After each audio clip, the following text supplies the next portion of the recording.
Donc aujourd'hui, nous allons corriger la fiche de compréhension orale que vous deviez faire hier. Alors, tout d'abord la date. Monday, the 27th of April. Attention au 7, on ne fait pas la barre en anglais.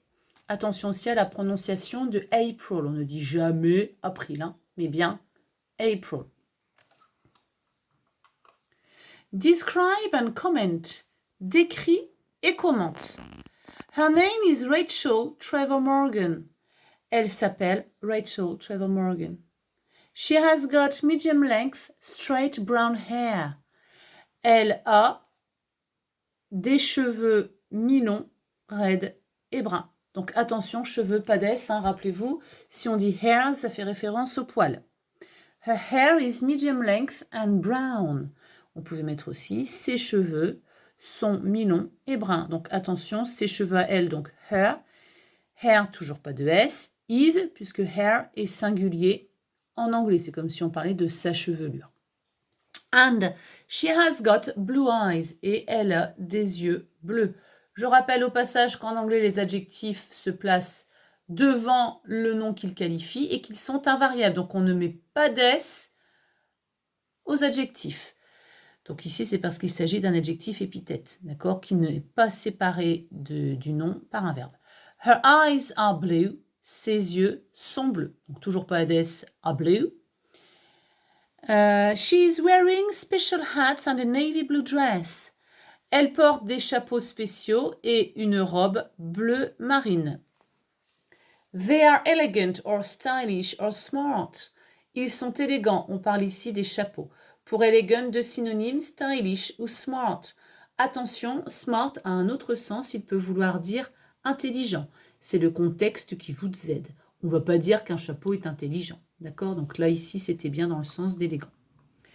I can see flowers and feathers on her hats. Je vois des fleurs et des plumes sur ses chapeaux. Donc regardez bien, si vous n'aviez pas fait attention, ici on a bien des fleurs et des plumes.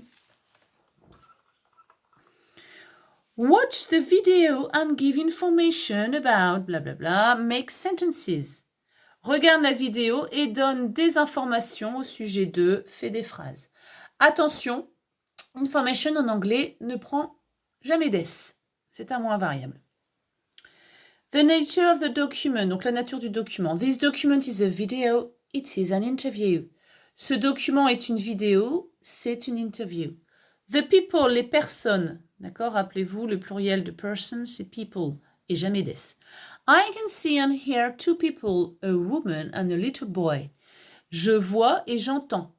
Je vois, I can see, I can hear, j'entends. On ne répète pas I can, hein, on ne le met qu'une seule fois, donc I can see and hear.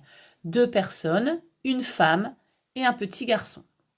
The woman is Rachel Trevor Morgan. La femme est Rachel Trevor Morgan. The place, donc le lieu. They are in a hat shop. Ils sont dans un magasin de chapeaux. The topic or the subject, donc le thème, le sujet. They are talking about Rachel's job. Ils parlent du métier de Rachel. Listen and give information about her job. Make sentences. Écoute et donne des informations au sujet de son métier. Fais des phrases. Job. Rachel is a hat maker or milliner for the queen. Rachel est chapelière pour la reine.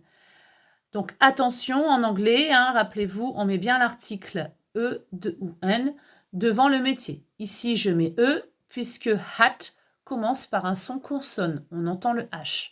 Hat. Donc, pour une chapelière, on peut dire soit a hat maker ou a milliner. Au passage, vous remarquez que on pouvait deviner le sens de ce mot, puisque make, vous connaissez ce mot-là, qui veut dire fabriquer. D'accord? Après, on a le suffixe ER, donc c'est une personne qui fabrique des chapeaux, donc une chapelière.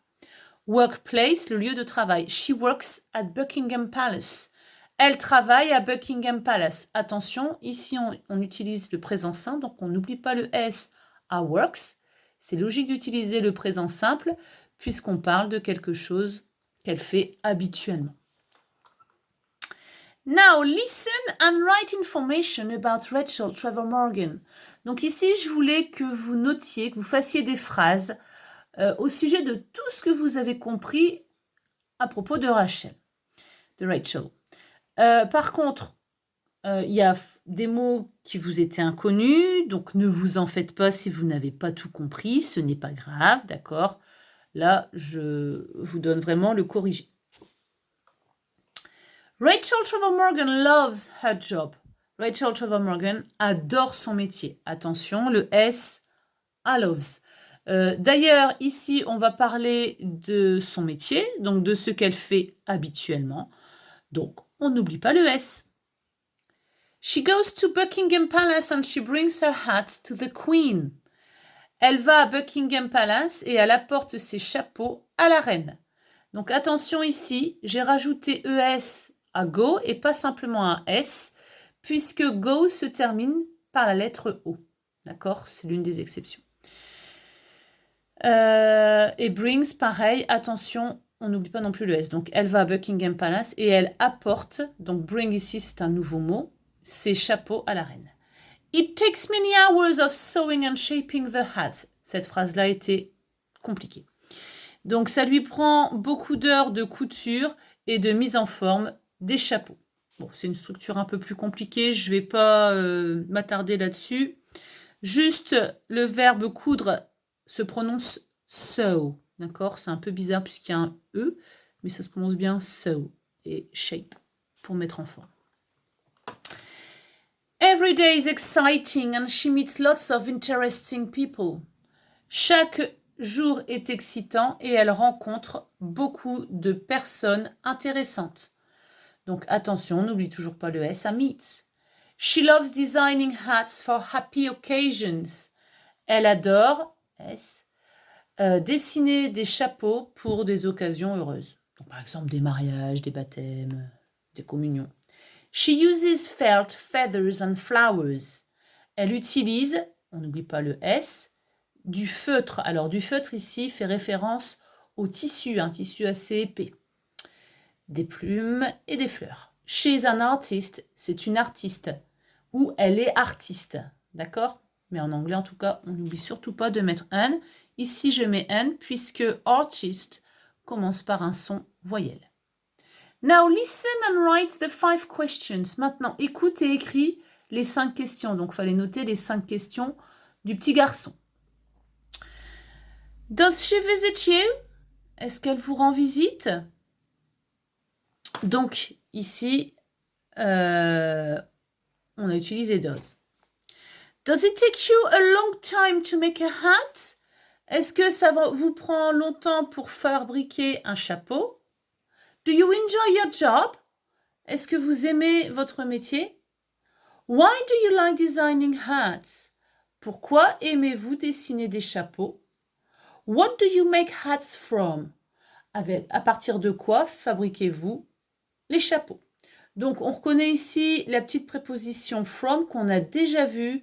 Rappelez-vous dans where are you from? Where do you come from? I am from France. I come from France. Donc, from qui marque l'origine. Donc, ici, avec quoi elle fabrique? À partir de quoi fabriquez-vous les chapeaux? Voilà, j'espère que vous avez bien compris. Bonne journée!